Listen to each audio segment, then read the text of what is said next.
उसको हम टीसीएस के नाम से जानते हैं एंड उसको टाटा कंसल्टेंसी सर्विसेज के नाम से हम जानते हैं।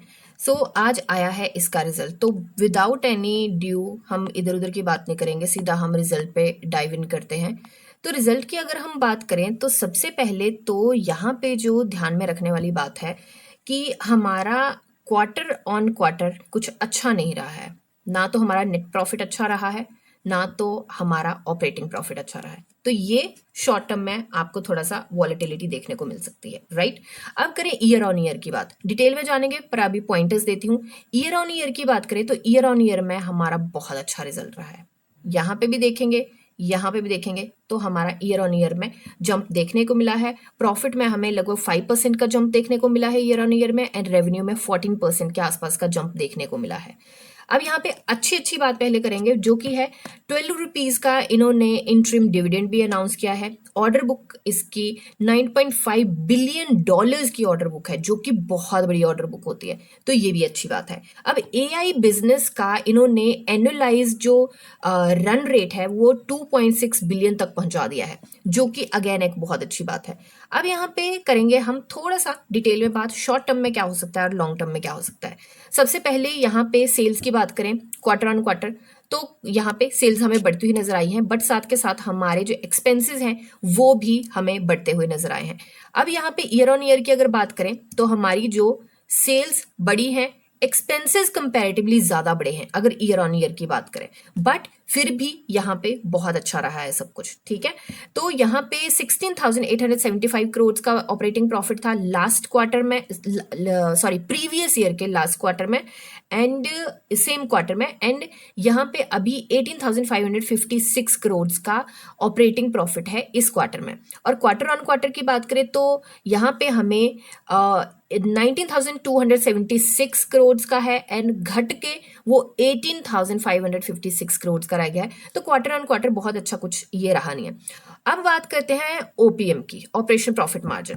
क्वार्टर ऑन क्वार्टर में ओपीएम 1% घटा है एंड ईयर ऑन ईयर पे अगर हम बात करें तो भी हमारा 1% घटा है। अब यहाँ पे ना ओपीएम के बहुत बड़ा ये होता है, कई बार लोग सोचते हैं कि ओपीएम घट गया तो ओके अब कंपनी नहीं सस्टेन करेगी। वैसे तो ये टाटा कंसल्टेंसी है, इसके ऊपर ये क्वेश्चन थोड़ा मुझे लगता है इतनी ज्यादा उंगलियां नहीं उठती, बट इसके बारे में मैं आपको थोड़ा सा बता देती हूँ। कई बार क्या होता है कि जब आपको लॉन्गर रन के कोई प्रोजेक्ट करने होते हैं या आपको ये देखना होता है कि फॉर एग्जांपल कि मेरे पास एक प्रोजेक्ट है जो मुझे 10 लाख कमा के दे रहा है, जो कि मेरा 1 साल के लिए, और एक प्रोजेक्ट है जो मुझे 50 लाख कमा के दे रहा है और वो मेरा प्रोजेक्ट जो है वो 3 साल के लिए है। तो कहाँ 1 साल में 10 लाख, कहाँ 3 साल में 50 लाख, बट हमारा 1 साल का जो प्रोजेक्ट है उसमें ओपीएम हमें 25% मिल रहा है, और जो हमारा 3 साल का प्रोजेक्ट है उसमें ओपीएम हमें 22 या 20% मिल रहा है। तो मैं तो 3 साल वाला करूंगी, राइट, मैं तो 3 साल वाला करूंगी। अब बिल्कुल डिटेल कैलकुलेशन में नहीं जाएंगे ये कैसे हुआ कैसे हुआ,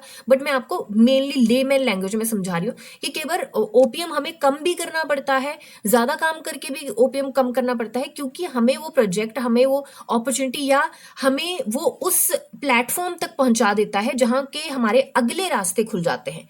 हो सकता है कि एक प्रोजेक्ट करके मेरा उतना बड़ा रास्ता कोई ना खुले, पर दूसरा प्रोजेक्ट करके कम प्रॉफिट कमा के मैं उस जॉनरा में एंटर कर जाऊं जहां पे मुझे और बहुत सारी अपॉर्चुनिटी मिल सकती है, या मेरी कंपनी को एक अलग ब्रांडिंग मिल सकती है, अच्छी ब्रांडिंग जो मेरे लॉन्ग टर्म बिजनेस के लिए अच्छा होगा। तो वहां पे ये कॉम्प्रोमाइज करना कोई बड़ी बात नहीं थी, और कॉम्प्रोमाइज नहीं, मैं तो इसको एक स्ट्रेटेजिक प्लेसमेंट ही बोलूंगी, तो कोई बड़ी बात नहीं होती। तो ओपीएम को समझना बहुत ज्यादा जरूरी है। अभी अगर हम बात करें back to the result, 900 crore का यहाँ पे अदर इनकम आई है। लास्ट क्वार्टर में 757 करोड़ की थी, बट यहाँ पे अगर बात करें प्रीवियस ईयर के सेम क्वार्टर में 1660 करोड़ की अदर इनकम थी, तो वो भी हेल्प करता है यहाँ पे हमारा अच्छा ही आने में। बट इस बार कम अदर इनकम आई है, फिर भी हमारा ये रिजल्ट अच्छा रहा है, तो ये एक हमारे लिए अच्छी बात है। नेक्स्ट आता है हमारा इंटरेस्ट। इंटरेस्ट में भी थोड़ा फर्क देखने को मिला quarter on quarter, year on year. Next आता है डेप्रिसिएशन, उसमें भी हमें इस बार कम है depreciation, and and year on year भी, क्वार्टर ऑन क्वार्टर भी, दोनों में कम है। प्रॉफिट बिफोर टैक्स की बात करें, उसके बाद यहाँ पे हमें 24% का टैक्स स्लैब था, इस बार 25 का है, लास्ट क्वार्टर में 25 का था, तो वो भी ठीक है, इतना कोई डिफरेंस नहीं, 1% का डिफरेंस है। अब मेन बात आ जाती है हमारी इसकी। अब दो तरह के ट्रेडर्स होते हैं, एक लॉन्ग टर्म के लिए देखते हैं, एक शॉर्ट टर्म के लिए देखते हैं। लॉन्ग टर्म के लिए जो देखते हैं उनका चलता है ईयर ऑन ईयर, जो शॉर्ट टर्म के लिए होते हैं वो क्वार्टर ऑन क्वार्टर। अब आप बोलेंगे कि हो सकता है टाटा का ये है तो इस पे लॉन्ग टर्म के ज्यादा हों या शॉर्ट टर्म के, ऐसा किसी को अंदाजा लगाना जरूरी भी नहीं है और लगा भी नहीं सकते आप। तो यहाँ पे जो मेन चीज है, ये जो क्वार्टर ऑन क्वार्टर के नंबर्स आते हैं ना, जो कि आपको यहाँ पे दिख रहे हैं, ये नेट प्रॉफिट के नंबर इफेक्ट डालते हैं। मार्केट में वॉलेटिलिटी कल देखने को मिल सकती है, तो उस चीज का जरूर थोड़ा सा ध्यान में रख के चले, क्योंकि क्वार्टर ऑन क्वार्टर उतना अच्छा रिजल्ट नहीं है, ईयर ऑन ईयर काफी अच्छा रिजल्ट है। अब आते हैं इसके चार्ट पे, थोड़ा सा अगर हम देखें तो यहाँ पे चार्ट हमारा पिवट से नीचे ट्रेड कर रहा है और एक डाउन ट्रेंड बना हुआ है। हालांकि ये काफी टाइम से नीचे आ रहा है, बट ये छोटा सा डाउन ट्रेंड मैंने यहाँ पे लिया है।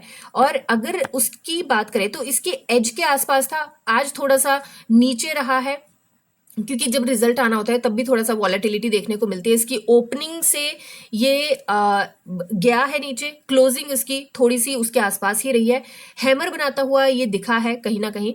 और यहाँ पे ये चीज जरूर है कि सेलर्स ने दबाने की कोशिश करी है, बट बायर्स ने थोड़ा सा यहाँ पे दम दिखाया है। तो अभी कल वॉलेटिलिटी रह सकती है शॉर्ट टर्म में, बट लॉन्ग टर्म के लिए अगर देखें तो यहाँ पे बहुत स्ट्रॉन्ग बिजनेस, क्वालिटी बिजनेस बना हुआ है। लॉन्ग टर्म इन्वेस्टर के लिए स्टोरी इंटैक्ट है, कोई दिक्कत की बात नहीं है। शॉर्ट टर्म में गैप अप गैप डाउन थोड़ा सा सेंटिमेंटल हो सकता है, साथ में वो वॉर की कोई न्यूज आ गई, कुछ हो गया तो वो भी थोड़ा सा हो सकता है। तो गैप अप या गैप डाउन भी होता है, तो मैं बोलूंगी कंफर्मेशन का जरूर ये करें, क्योंकि हो सकता है फेक ब्रेकआउट, अगर गैप अप हो गया तो हो सकता है फेक ब्रेकआउट मिले, हो सकता है कि सेंटिमेंट एक बार डिसॉल्व हो जाए तो हमें फिर से पुल बैक मिल जाए। तो इसमें फंसना नहीं है, थोड़ा सा उस चीज को ध्यान में रख के चलना है, ठीक है।